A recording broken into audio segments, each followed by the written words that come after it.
what God has created for us, a day of worship especially. You might be turning in your Bibles, if you would, to Galatians chapter 5. Galatians chapter 5. Hope everyone has an outline. Hopefully everyone has an outline. If you do not, please raise your hand. All right, Galatians chapter 5. I've asked Brother AC to lead us in a word of prayer before we begin, so please bow your heads.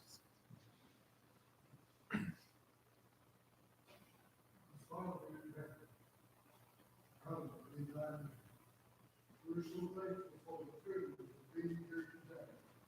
We're thankful that we can be that people, that children. We can worship you here on the earth. We look forward to this time. We'll be with you again. We thank you, Father, for the privilege of studying your word. We thank you for the book of Galatians.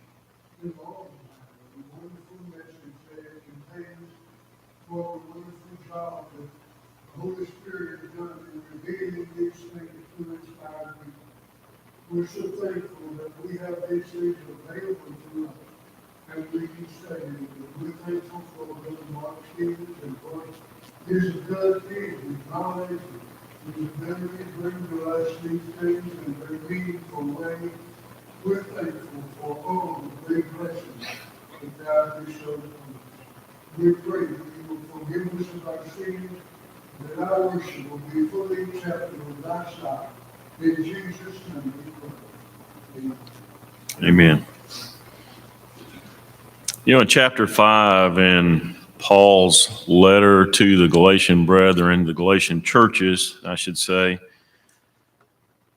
in chapter 5 he begins with an admonition to stand fast in their liberty, their freedom in the law of Christ, as opposed to the law of Moses, the old law that they were struggling with. To them in verse 4 that Christ has become of no effect to you. In other words, they had become estranged from Christ. It's a very sobering statement to make to a church, but he speaks to them in terms that they can understand. But he goes on in verse 5, and that's where I wanted us to pick up this morning. We'll take our text beginning in verse 7, I should say, verse 7. We'll begin reading there. He makes the statement of really almost an observation, if you will, in regard to the churches, but he said, "You did run well. Who did hinder you that you should not obey the truth? This persuasion cometh not of him that calleth you. A little leaven leaveneth the whole lump. I have confidence in you through the Lord that you will be none otherwise minded, but he that troubleth you shall bear his judgment, whosoever he be. And I, brethren, if I yet preach circumcision, why do I yet suffer persecution? Then is the offense of the cross ceased? I would they were even cut off which trouble you." The thought goes on, but I wanted to stop and look at these verses this morning as we consider, if you notice your outline, why churches change. Really, that's almost the question that Paul poses in verse 7 when he said, "You did run well, but who did hinder you that you should not obey the truth?" You've changed, in other words. And I thought it's a worthwhile question for us to consider when you look at the observation that Paul makes. You're not the same church that you used to be, that you once were. I think it's important to go back and consider the fact that Paul was very instrumental in establishing those churches in Galatia, and they were very dear to him. And that is certainly a part of, other than the fact that they were in error, but a part of the reason that he wrote this letter is because of his great love for them. But he makes the observation, if you will, that they're not the same church that they once were. Who has caused you to change? In other words, who hindered you that you should not obey the truth? And when we think about this in terms of making application and looking at things that we can learn from this particular letter. We can ask ourselves the question, that's the way the outline begins, what causes churches to change? And there are so many contributing factors, and those are the things that we'll actually consider this morning that we'll look at. Some are outside the church, outside the body. We know that we are in this world, but not of this world, but yet the world can have an effect on the church. There are changes that can come from within, just like what we read about in the book here. That may be from the leadership. It may be that the leadership, the eldership specifically, can make decisions that have an influence upon the church and even cause the church to change. It can be the membership. It may be that the membership has a desire to change. We've seen probably both of those examples over the years, even in all of our experiences. Liberalism, obviously, is always a threat.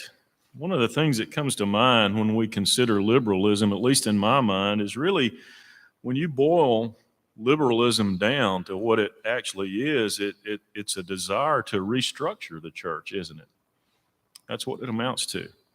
Want things different than what God has designed for the church.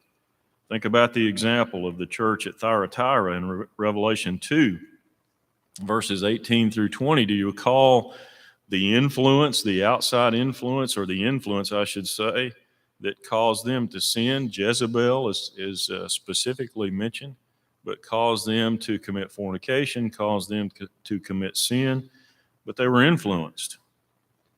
Liberalism, worldliness. Again, we are in this world, but not of this world, but it's always a challenge for each of us individually and collectively as a church. And so there are a number of things that can cause the church to change. And those are the things that we'll look at this morning, hopefully to cause us to think, to prompt us to consider. Donna told me last night when she was typing the outline that you're going to get a lot of comments today on this lesson. And she's probably right. Hopefully so. Hopefully it will cause us to consider some things. But one of the things that I believe is important to point out, and this is not my point, this is the Apostle Paul's point. What are the identifying marks of the church? He makes those points throughout the letter. If you look at it, number 1 in verse 4 of chapter 1, a love for Christ who delivered us. If you recall, we did an entire lesson on that particular point, that particular verse. But a love for Christ. That's one of the identifying marks of the church. A love for the truth. Chapter 2 and verse 14, chapter 3 and verse 1, as he describes the truth of the gospel. The truth of the gospel, a love for the truth. Chapter 2 and verse 16, so many scholars refer to that as the key verse of the entire book, but a genuine faith, and that is the faith of Christ. Chapter 2 and verse 20, a life of faith. You remember we talked about the statement that the Apostle Paul made in that verse, the life I now live. And then chapter 5 and verse 14, a life of love, to love thy neighbor as thyself. And chapter 5 and verse 16, walking in the Spirit, producing fruit, the fruit of the Spirit. So the point that he makes here, in contrast to the influence that they were experiencing, is these all should be the identifying marks of the church. These are the things that someone should see in the church. I think back to the church from the very beginning and examples that we can think of, and it's almost a lesson in history when you think about the church. You go back to Acts chapter 7. I want to turn over and read this. Acts chapter 7, beginning in verse 35. And notice what Stephen says in that great sermon that he presented, that very courageous sermon that Stephen presented. He talks about Moses and the church. If you go back to chapter 7, verse 35, this Moses whom they refused, saying, "Who made thee a ruler and a judge?" The same did God send to be a ruler and a deliverer by the hand of the angel which appeared to him in the bush. He brought them out after that they had showed wonders and signs in the land of Egypt and in the Red Sea and in the wilderness 40 years. This is that Moses which said unto the children of Israel, "A prophet shall the Lord your God raise up unto you of your brethren, like unto me. Him shall ye hear. This is he that was in the church in the wilderness, with the angel which spake to him in the Mount Sinai, and with our fathers who received the lively oracles to give unto us."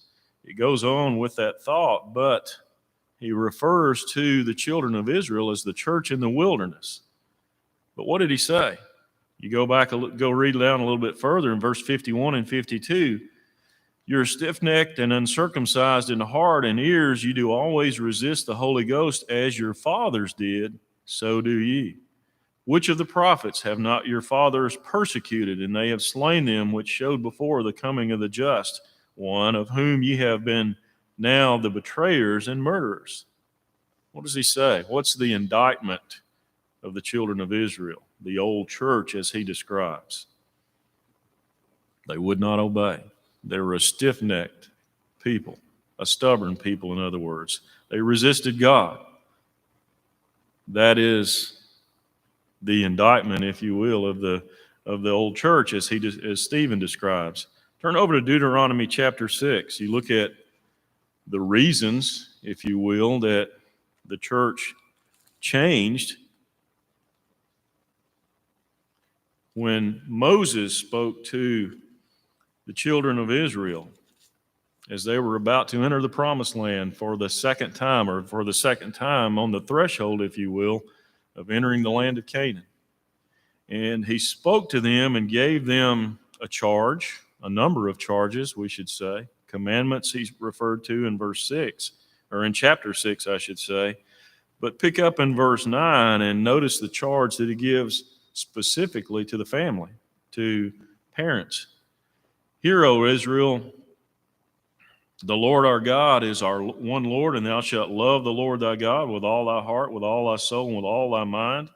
And these words which I command thee this day shall be in thine heart, and thou shalt teach them diligently unto thy children, and shalt talk of them when thou sittest in thine house, and when thou walkest by the way, and when thou liest down, and when thou risest up. And thou shalt bind them for a sign upon thine hand, and they shall be as frontlets between thine eyes. And thou shalt write them upon the post of thy house and on thy gates." What did they do? What were they guilty of? They failed to do these very things. He goes down in verse 12 and says, "Beware lest you forget the Lord, which brought thee forth out of the land of Egypt from the house of bondage." Beware. He gave a warning, Moses, to the children of Israel. But they failed to teach those things. And that next generation did not have the teaching that they should have had. I think back to Leviticus chapter 10 and the example of Nadab and Abihu. They failed in that regard. Aaron's sons. You recall what they did? They offered strange fire before the Lord, unauthorized. And it caused them to be destroyed. I think about the example of Jeremiah chapter 5, verses 30 and 31, when the prophets perverted the word. You recall the statement that Jeremiah made there, something wonderful and horrible, he described, has taken place. They prophesied falsely. That was their indictment. Hosea chapter 4 and verse 6. You're very familiar with that verse, I'm certain. But the result of all of these things was what? What did he say? "My people are destroyed for a lack of knowledge." A lack of knowledge. I think about the example in 2 Kings chapter 23 of Josiah. Do you remember Josiah, King Josiah? He was, I believe, the youngest king, 8 years old, if I recall correctly, when he was appointed king. But do you recall what Josiah did and the circumstance that took place when he was appointed king?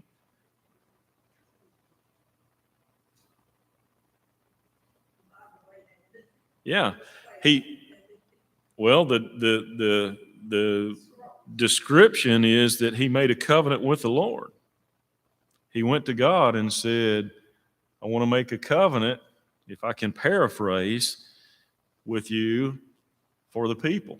And what did he do? He destroyed the idols. He tore down the groves. But most importantly, what he did was read the law before the people.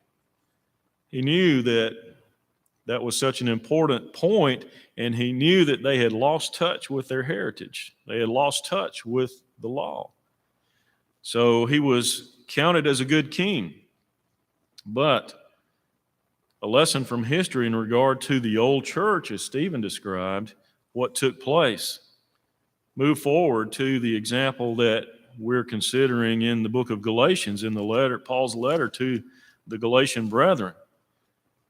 The first century churches, they struggled with many of the same things, didn't they? Galatians chapter 1, verses 6 through 9, they gave in to what he described as another gospel, a different teaching, a perverted gospel, he described. A gospel that he said was of man and not of God, a gospel that was not of a divine origin. And so they were guilty of succumbing, if you will, to the perversion of the gospel. They also gave in to false brethren creeping in. Chapter 2 and verse 4, he makes that very statement, who came in privately or unawares, bringing us into bondage is the description he uses in that verse. They also, at that time, gave in to fear. We recall the example of Peter in chapter 2 and verse 12, where Peter gave in to his fears of eating with the brethren, those of the circumcision and the Gentiles. They gave in to carelessness. Chapter 5 and verse 9, the statement that Paul makes there is, a little leaven leaveneth the whole lump. The little things, in other words, can become big things. And that is exactly what took place here. I think about all of these things in the examples of the example of the Galatian brethren and the challenges that they faced and the experiences that they had. And then you look at the application to today, the modern day church. What can take place? The very same things, right? We can give in to contemporary teaching or thinking. We've seen that, haven't we? In our day and time, we've seen that take place, the modern day church. A liberal mindset. Were you about to say something? Sorry. A liberal mindset, a desire for change. We saw that all the way back to the children of Israel with Aaron and the golden calf, and the numerous examples that we can think of, the children of Israel over the years, the first century church. But those things can happen to us today. A liberal mindset, we've seen it. Those who have a desire maybe for a more open or inviting church, if you will. What that really means is they want to relax God's standards and do things that are unauthorized and incorporate things that are unauthorized by God. We've seen those very things make their way into the church. It's interesting on that point how that is a continual thing that you constantly have to watch out for, particularly elders. You're always having to watch out for some new thing or some old thing that somebody's trying to make big. That's just always a constant threat in the church. Excellent point, and you're exactly right, and that is the case, that it is a constant concern, something that not only the eldership, but the congregation needs to be aware of. We need to hear from the pulpit. We need to hear from the eldership. But we need to be aware of, I hate to use this term, but really it's the fads that that we face over the years. I can think of a number of examples, and probably you can too, but things that where men have their own ideas and want to implement those ideas other than what God has authorized. And so it is a challenge, Jay. You're exactly right. Contemporary evangelism. You know, that's a common mindset today. A different brand of the gospel. That to me hits home to exactly what the Galatian brethren were dealing with. To conform, or to be like other congregations, or to, as Jay said, to be aware of those things, the things that take place, the challenges. You know, well, I'll save that comment for a minute later. We can give in to our fears as well, rather than following our faith and being grounded in our faith. We can give in to our fears. Elderships can be fearful that the congregation is not growing or not going to grow, and cause them to think that they may need to do things that they shouldn't do. We've seen that. Leadership fears. We can also give in to carelessness, simply as Paul said in verse 9, relaxing the standards of God, not watching closely, a lack of attention. I think back to Acts chapter 20, and I want to go over and read that verse because I think it's important to point out two things. I know you're familiar with these verses. We've heard them so many times, but notice what Paul's charge is in Acts chapter 20, specifically to the eldership, beginning in verse 28. He begins with words of warning. Take heed, therefore, unto yourselves and to all the flock over the which the Holy Ghost hath made you overseers, to feed the church of God, which he hath purchased with his own blood. For I know this, that after my departing shall grievous wolves enter in among you, not sparing the flock. Also of your own selves shall men arise, speaking perverse things, to draw away disciples after them. Therefore watch and remember, by the space of 3 years I ceased not to warn every one night and day with tears. Do you notice what he says here? Look at what he says back again in verse 29. I know this, after my departing shall grievous wolves enter in among you. Look at verse 30. And also of your own selves shall men arise. What is he saying?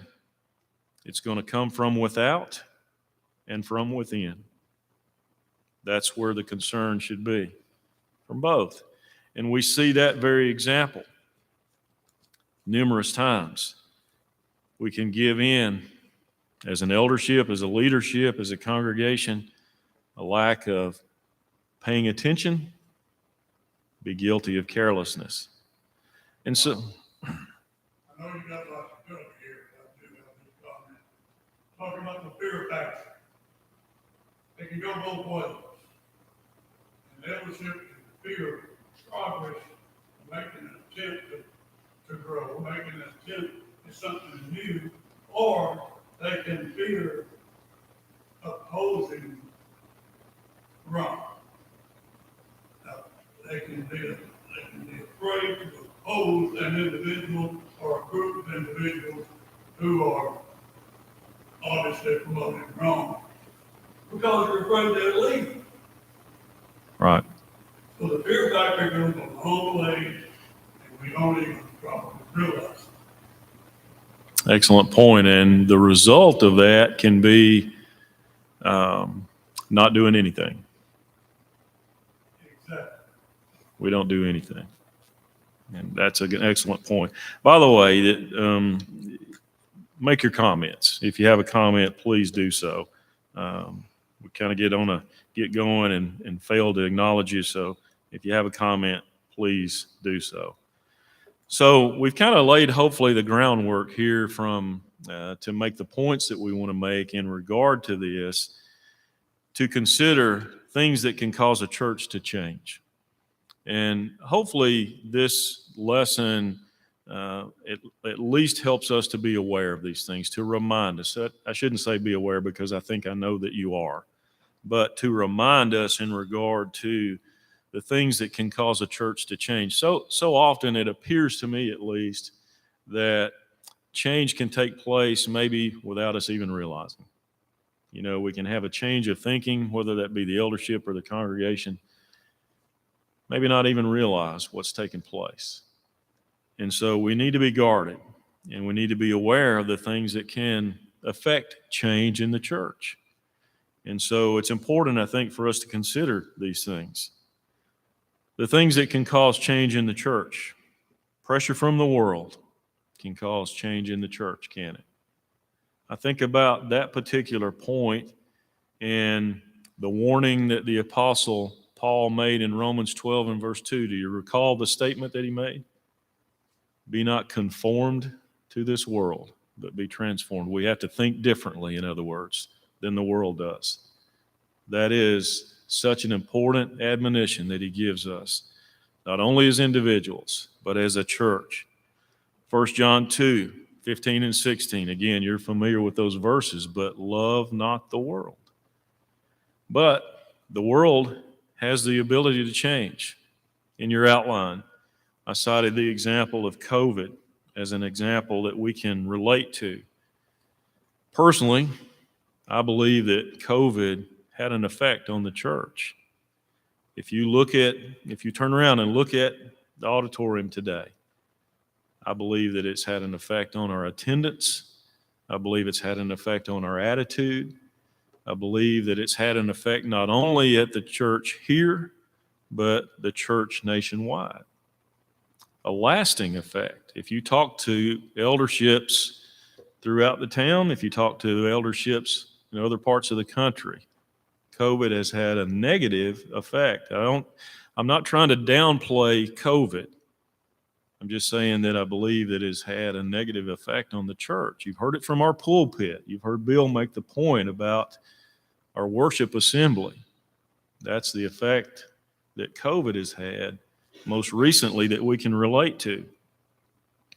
The eldership, I can tell you firsthand, felt a great deal of pressure in our decision, in our thinking in regard to COVID. It was a challenge for us. It's a challenge for us that we did not anticipate, unexpected, never dealt with before, but yet challenge that every eldership faced. So, pressure from the world, did we feel the pressure? Yeah, we did. Did you feel the pressure? I think you did as well. We had to, in some ways, be creative in our thinking. If you recall, we assembled in small groups for a period of time so that we could still assemble. But nonetheless, it was a challenge for us. What was the result of that? What's the most prominent thing now that we see? Online church. People staying home. Have you ever heard the comment? I have.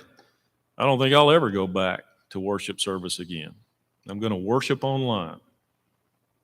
That's not what God designed. But that is a result of what took place in the last 2 years. A change of thinking, a change that affected the church. I think that's something here.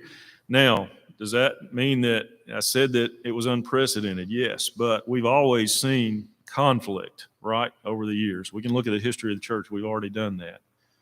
Conflict takes place throughout the church. How we react is what's important, and I think that's exactly what the Apostle Paul is telling the Galatian brethren. Stand fast in your liberty. That's what he's saying.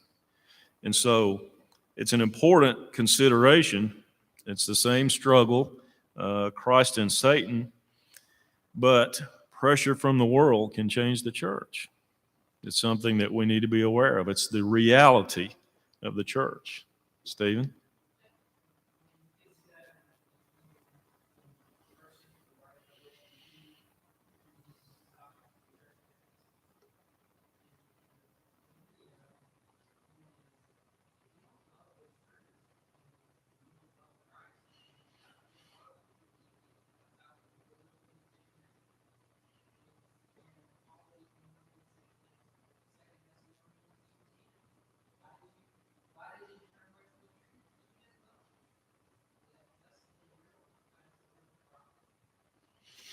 That's a great point. I think it's important because that's exactly what he said.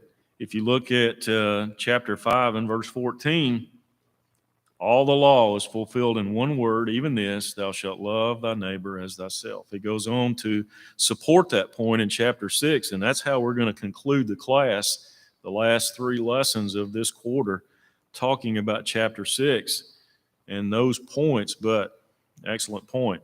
Any others? Political currents can change the church. Have you noticed that? There's a parallel there. It's kind of interesting how politics reflect the same cultural influences of our society and how they can affect the church. Political liberalism. Have you ever done any reading? Well, you don't even have to read. Those of us who have been around for a few years, you look at the state of Alabama and where we were as a state, say, even 20 years ago. This was a state that was predominantly blue, wasn't it? Democratic state. For years and years. I was raised in a Democratic family. Probably most of you were too. Where is this state now? What color is the state of Alabama now? It's red, isn't it? It's a Republican state. But you look at the point I'm making, I'm not trying to be critical, just accept the fact. This is now a red state because the Democratic Party has changed, hasn't it? Completely different than what it was when my grandfather and my father were Democrats. It's not the same at all. As a matter of fact, for years, the Democratic Party was known as the political party of the South. And that's what it was. Not anymore. Not just Alabama, but all of the surrounding states. And so the state of Alabama has changed from blue to red in its party affiliation, if you will, primarily. But you look at now what the Democratic Party primarily stands for, political correctness. It's a liberal mindset, a liberal way of thinking. Again, I'm not trying to be critical. I'm just trying to make the point, the truth, the reality of it. You look at, this point is in the outline, the political liberal and the religious liberal share a very common attitude, don't they? You ever thought about that? That's certainly the case. The liberal mindset from a political standpoint is a very common mindset when it comes to a religious liberal mindset. Superiority over those who don't accept their views. We know better than you in simple terms. Conservatives are branded as ignorant or backwards or narrow-minded.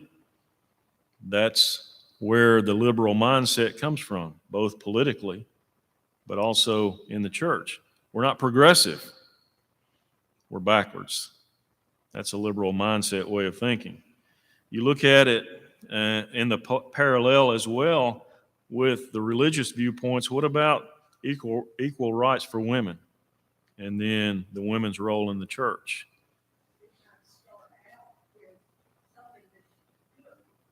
Right.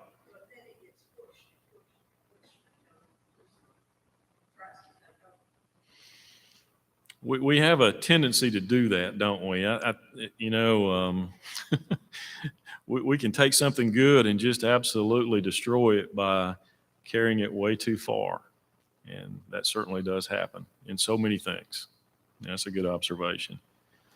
We are branded as conservative minded by being intolerant, harsh or cold or uncaring, unloving, haters, suppressive. You're holding us back by your antiquated way of thinking in the church and also in politics as well. What about our American welfare system? Have you ever thought about that, the way that our entitlement programs have gone here over the years? Now, forgive me for using politics as a comparison, but Have you thought about what takes place in our country, or has taken place in our country for a number of years? The entitlement programs, where we have so many people who are now, we have a whole generation who've been raised to depend on the government for their support. I'm entitled. How am I going to receive all of the handouts that I'm entitled to? That is the mindset that seems to have taken place over the last number of years. Well, what about it? Has that translated over into the church? Have you thought about it in terms of the church and how it has affected the mindset in so many churches? It's all about me, right? You see that in worship.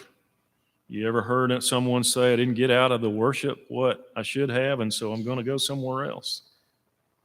It's all about entertainment, how we can bring them in. That's the mindset that seems to take place with modern day Christianity. It's affected our worship. It's affected our preaching. It's affected our prayer. Again, praying from a selfish standpoint. Our Savior told us something about that when he talked about how we are to pray. It's affected our service. Again, what can the church do for me? Rather than us being willing to give ourselves as, again, I don't want to get ahead of myself with the lessons that'll come. But anyway, the comparison is there. Have you ever heard the term consumer Christianity? That's exactly the thought that's trying to be conveyed here. What's in it for me? That's kind of a nice way of putting it, but it's a selfish attitude. I'm here to be served rather than to serve. Chapter 5 and verse 13, he makes that very point. By love, serve one another. Great point, isn't it, when we think about all of these things? Cultural currents can also change the church.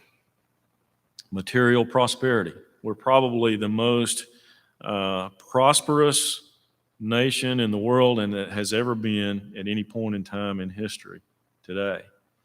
Independence from God seems to be the result of that very thing. I have everything I need. I have all of these material things. Who needs God? It can change the church, the tendency to forget God. Deuteronomy Chapter 8, Moses warned about that very thing. As a matter of fact, we don't have time to read it. Time is going to catch us. But all of these things, agnosticism, that's one of the results, if you will, of change in the church. A cultural current, the truth is now subjective. It's not absolute anymore. We can't know John 8:32, the absolute truth. A craving for entertainment. We've touched on these things. The next point is that betrayals from within can change the church. Paul warned about that very thing. You notice the statement that he uses in verse 8 of chapter 5? You were persuaded, he said in verse 8. This persuasion cometh not of him that calleth you. That's a very interesting word. If you look at the definition, it says this influence that has won you over. An influence that has won you over. I want to skip over to the last point. I apologize that we're not able to conclude and finish everything, but I don't want to leave this lesson without making the last point, and that is that all change is not bad. I can remember the days when I can remember the days when we as young people right here would follow gospel preachers and we'd go to gospel meetings who used bed sheets to make their points. A number of gospel preachers did that very thing. We don't see that anymore, do we? Use PowerPoint. That's a good change, isn't it? There's nothing wrong with that type of change. We don't use horse and buggy anymore, do we? We use a much more modern means of transportation. There's nothing wrong with that change. How we evangelize and how we do mission work has changed over the years. Those are good changes. So all change is not bad. And I wanted to leave that with a concluding thought, as the concluding thought with this lesson. Hopefully, there's some benefit to the things that we've considered today. I hate that we didn't get everything in, but thank you for your comments and for your kind attention.